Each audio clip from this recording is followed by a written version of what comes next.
बिस्मिल्लाहिर्रहमानिर्रहीम। अस्सलाम वालेकुम। उर्दू पॉइंट न्यूज़ रूम के साथ मैं हूं आपका मेज़बान रुखशान मीर। मुल्की और बैनुल-अक़वामी खबरें शामिल करेंगे, तबसरे भी करेंगे और पब्लिक फीडबैक भी कमेंट्स के ज़रिए शामिल करेंगे। पैनामा केस और तैयबा तशद्दुद केस की समाअत आज सुप्रीम कोर्ट में सुनी गई है। अफ़गानिस्तान से भी अफसोसनाक खबर है कल की, वो भी शामिल करेंगे। भारतीय अहलकार, जिस तरह से हमने अपने कल के प्रोग्राम में खदशा जाहिर किया कि उसकी जान को ख़तरा है, उसके गायब होने का ख़तरा है, तो वही हुआ जिसका डर था। तमाम अहम खबरें शामिल करेंगे। सबसे पहले अपने प्रोग्राम का आगाज़ करते हैं इस अफसोसनाक खबर से। गवर्नर सिंध सईदुज़्ज़मान सिद्दीकी इंतकाल कर गए हैं। 11 नवंबर 2016 को गवर्नर सिंध का ओहदा संभालने वाले सईदुज़्ज़मान सिद्दीकी साहब इंतकाल कर गए हैं। जैसे ही इन्होंने गवर्नर सिंध का ओहदा संभाला, इनकी तबीयत नासाज हो गई, ये अलालत में चले गए और अलील हो गए, जिसकी वजह से सोशल मीडिया पर इनको कुछ तनकीद का भी सामना करना पड़ा कि आप इतने एजिड इंसान को इतने अहम ओहदे पर किस तरह फाइज कर सकते हैं। उनकी ज़िंदगी से मुतल्लिक अहम कुछ आज मालूमात आपके साथ शेयर करेंगे। 1938 में पैदा हुए और 2017 को आज वो इंतकाल कर गए हैं। 78 बरस उनकी उम्र थी और ये हामी जमहूर ट्रिब्यून इंसान थे। मुशर्रफ साहब ने जब PCO पेश किया तो इन्होंने उसका हिस्सा बनने से इनकार कर दिया। 14 अहम जजेस उसमें शामिल थे, 7 ने इस PCO का हिस्सा बनने से इनकार कर दिया, जिनमें से एक नाम सईदुज़्ज़मान सिद्दीकी साहब का था। पाकिस्तान मुस्लिम लीग नून की तरफ से इनको सदारती उम्मीदवार के तौर पर भी सामने लाया गया। आज वो इंतकाल कर गए हैं। इंतहाई अफसोसनाक खबर है जो हमने आपके साथ शामिल की। अब नया गवर्नर सिंध कौन होगा, जैसे ही कोई तमाम अहम इंफॉर्मेशन आएगी आपके साथ ज़रूर हम लाइव शेयर करेंगे। बड़ी अफसोस के साथ मुझे कहना पड़ रहा है कि सईदुज़्ज़मान सिद्दीकी साहब आज इंतकाल कर गए।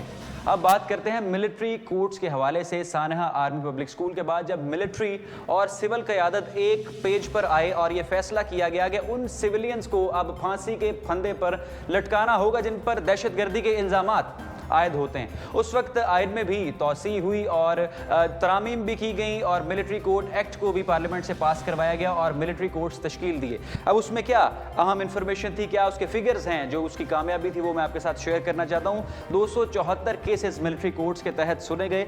161 मुलजिमों को सजाए मौत सुनाई गई। 12 मुलजिमों को फांसी के फंदे पर भी लटकाया गया और 113 अफराद को मुख्तलिफ सजाएं भी सुनाई गई। ये जो टन्योर था मिलिट्री कोर्ट्स का कामयाब था। दहशतगर्दों को फांसी के फंदों पर भी लटकाया गया और पाबंदे सलासल यानी सलाखों के पीछे भी भेजा गया। अब मीडिया पे जो डिबेट चल रही थी, मैंने अपने प्रोग्राम में भी आपके साथ शेयर किया। 8 जनवरी को राना सनाउल्लाह साहब ने एक बयान दिया, प्रेस कॉन्फ्रेंस की और कहा मैं मिलिट्री कोर्ट्स के हक में नहीं था और मिलिट्री कोर्ट की कारकर्दगी से भी मैं इम्प्रेस नहीं हुआ।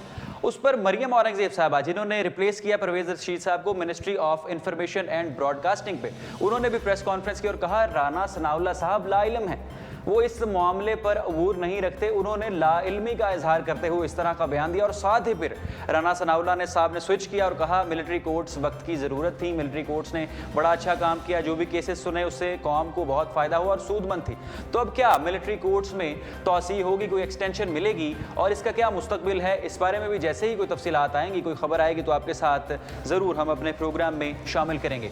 तैयबा तशद्दुद केस की समाअत आज बरोज़ 11 जनवरी को कोर्ट में सुनी गई है, अदालत में सुनी गई है और जो मुसालहत थी, जो राज़ी नामा तय पाया गया था तैयबा के मुबैना वालिद और जज साहब के दरमियान, उसका पोल आज सुप्रीम कोर्ट में खुल चुका है। मैंने आपके साथ प्रोग्राम में शेयर किया कि 30,000 रुपये के मचलकों के एवज़ इनका राज़ीनामा तय पाया गया। तो आज तैयबा के मुबैना वालिद ने कहा कि मुझे वकील साहब ने बताया ही नहीं कि मैं किस चीज़ पर साइन करने जा रहा हूँ, साइन करने के मैं काबिल नहीं और मैं डॉक्यूमेंट भी नहीं पढ़ सकता था।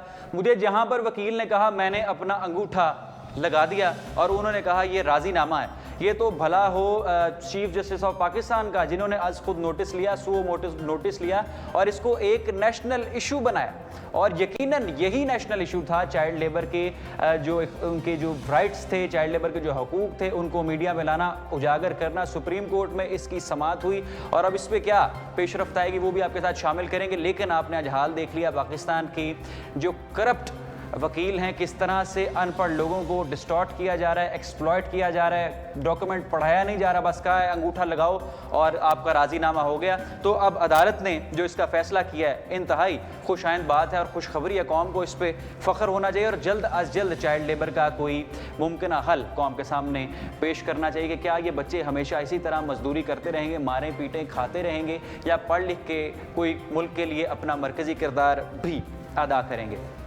अब बात करते हैं वो तूफ़ान जो थमने का नाम नहीं ले रहा। रोज़ाना की बुनियाद पर सुप्रीम कोर्ट ऑफ पाकिस्तान में पैनामा केस की समाअत सुनी जा रही है। पाकिस्तान तहरीक इंसाफ के वकील ने कल खुद को स्टपनी कहा, तो आज शेख रशीद अहमद साहब ने क्या बयान दिया।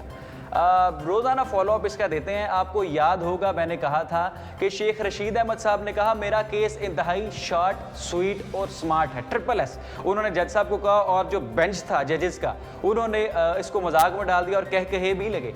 आज शेख रशीद साहब ने अदालत की प्रोसीडिंग्स चल रही थी, हीयरिंग्स चल रही थी और शेख रशीद साहब ने ये बयान दिया कि कतरी शहजादे का जो खत है वो मियाँ मोहम्मद नवाज शरीफ के लिए 1122 एम्बुलेंस का काम कर रहा है और क्लासरूम का समा बन गया अदलिया में। जो रिपोर्टर्स बताते हैं, जो टीवी पे इस वक्त हेडलाइंस भी चल रही थी कि अदालत में कहे लगे, यहाँ तक कि जस्टिस साहब को अदालत का डेकोरम बहाल करने के लिए बरहमी का इजहार भी करना पड़ा। तो शेख रशीद साहब की भी साथ साथ प्रोसीडिंग्स चल रही हैं, वो भी कोई ना कोई चुटकुला सुप्रीम कोर्ट ऑफ पाकिस्तान में छोड़ते रहते हैं। नईम बुखारी को भी शदीद तनकीद का सामना करना पड़ रहा है। तो पनामा केस का क्या मुस्तकबिल होगा? क्या 2017 भी पनामा का साल ही रहेगा या इसके कोई मुमकिन हल निकलेंगे? क्या करप्शन की बुनियाद पर किसी को फारग किया जाएगा, कोई शवाहद पेश किए जाएंगे?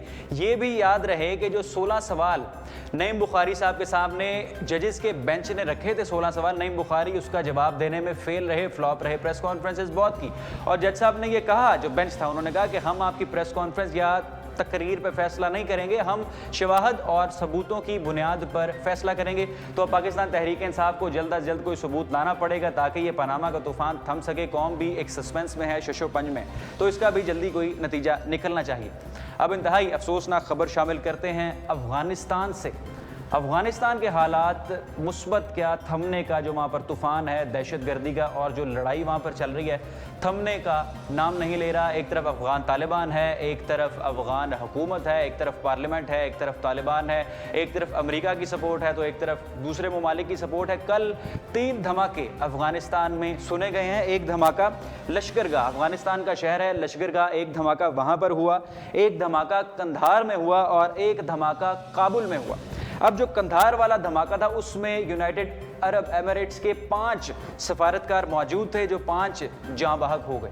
ये इंतहाई अफसोसनाक खबर थी जिसने मीडिया की, इंटरनेशनल मीडिया की, CNN की, BBC की, बरतानवी नशरियाती अदारे की और केबल न्यूज़ नेटवर्क अमरीकी नशरियाती अदारे की अटेंशन अपनी तरफ ग्रैब की गई। इतना बड़ा वाक़या अफगानिस्तान के शहर कंधार में पेश आया। UAE के 5 सफारतकार उसमें शहीद हो गए, जाँ बहक। 50 अफराद कुल इन धमाकों में हलाक हुए जबकि 100 शदीद ज़ख्मी थे।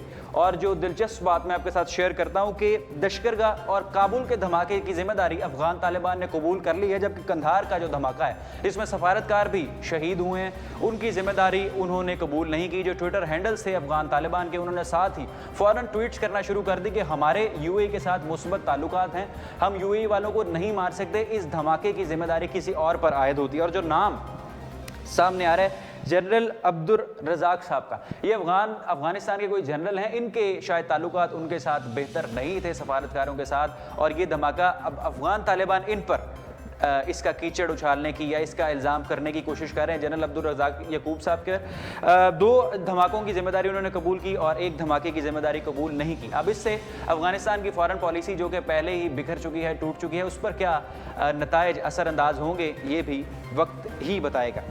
अब बात करते हैं भारतीय एहलकार की। तेज बहादुर, वो बहादुर था किरदार से भी, अपने नाम से भी। तेज बहादुर ने लाइन ऑफ कंट्रोल जम्मू और कश्मीर पे एक सेल्फी वीडियो बनाई और अपनी बरहमी का, अपने अफसोस का, अपनी इजहार करने की कोशिश की कि हमें खाने को कुछ नहीं दिया जाता। नाश्ते में एक पराठा, सूखा हुआ पराठा चाय के साथ दिया जाता है, हल्दी और मिर्च के साथ हम गुजारा करते हैं। और भारतीय फौज जो BSF है, भारतीय security force, border security force 11 घंटे की ड्यूटी करती है। उसने 4 वीडियोस बनाई और अपना खाना दिखाया, नाश्ता दिखाया कि हमें कोई सहूलियत फराहम नहीं की जा रही। ये करप्शन हुकूमत की तरफ से नहीं, सरकार हमें तमाम वसाइल फराहम करते हैं, फौजी अफसरान हम तक खाना पहुंचने नहीं देते।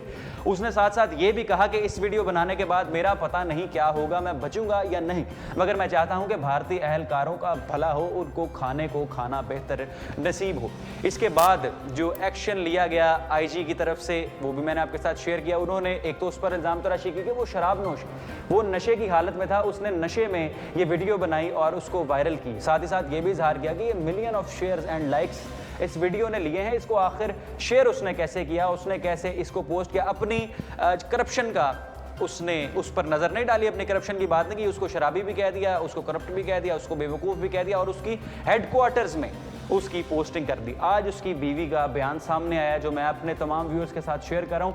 आप इस बयान को शेयर करें, इसको भी इंटरनेशनल मीडिया उठाए और भारतीय फौज का जो भौलनाक और भौंदा चेहरा है ताकि वो पूरी दुनिया के सामने आ सके। उसकी बेगम ने बयान दिया है कि मुझे नहीं पता कि तेज बहादुर कहाँ है, मेरा कल से उसके साथ राबता इस्टेब्लिश नहीं हो सका, वो जिंदा हैं, वो किस हालत में हैं, वो क्या करते हैं। और जो इंडियन न्यूज़पेपर्स आज न्यूज़ कवर करते रहे वो कुछ इस तरह से कि थे कि लाइन ऑफ कंट्रोल में BSF के इर्द गिर्द के जितने इलाके थे वहाँ पर सस्ता खाना फौज फरोख्त करती थी, भारतीय फौज सस्ता खाना फरोख्त करते, यानी कर्नल ब्रिगेडियर लेवल के जो अफसरान हैं ये सिपाहियों का, भारतीय सिपाहियों का खाना फरोख्त कर देते थे और अब उन्हें गायब किया जा रहा है अपने फौजियों पे। तो ये बहुत ज़रूरी है, इस मसले पर बात की जाए, दुनिया को इनका चेहरा दिखाया जाए ताकि ये कुछ शर्म करें।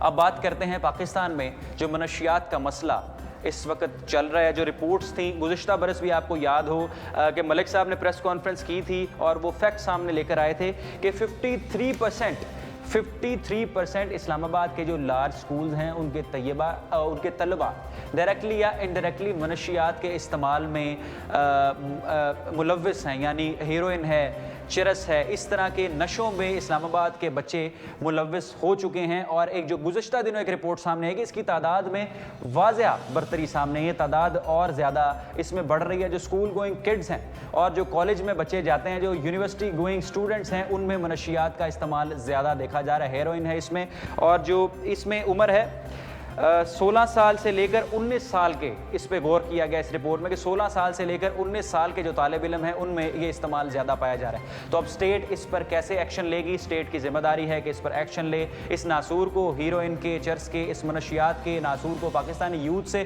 ख़त्म किया जाए। और आपको याद होगा मलिक साहब ने अपनी प्रेस कॉन्फ्रेंस में ये भी कहा था कि बहुत बड़ी जिम्मेदारी मीडिया पर आयद होती है कि मीडिया अपने टॉक शोज़ में, अपने प्रोग्राम्स में, एडवर्टीजमेंट में मनशियात के साइड इफ़ेक्ट्स लोगों के सामने लेके आए, तलबा और तालिबात के सामने, यूथ के सामने, कि ये किस तरह से असरअंदाज होते हैं सेहत पे तलबा और तालिबात की। तो मीडिया भी इसमें अपना मुस्बत किरदार अदा करे। ये बहुत ख़तरनाक चीज़ है पाकिस्तानी यूथ के लिए भी, तलबा और तालिबात के लिए भी, और अब इस पर स्टेट भी एक्शन लेने को है। ये थी आज की अहम खबरें पाकिस्तान से, अफगानिस्तान से, बैनुल-अक़वामी खबरें हमने शामिल की अपने प्रोग्राम में। आप भी अपना फीडबैक ज़रूर दीजिए और देखते रहिए urdu.com। रुखसार मीर को दीजिए इजाज़त। अल्लाह हाफ़िज़।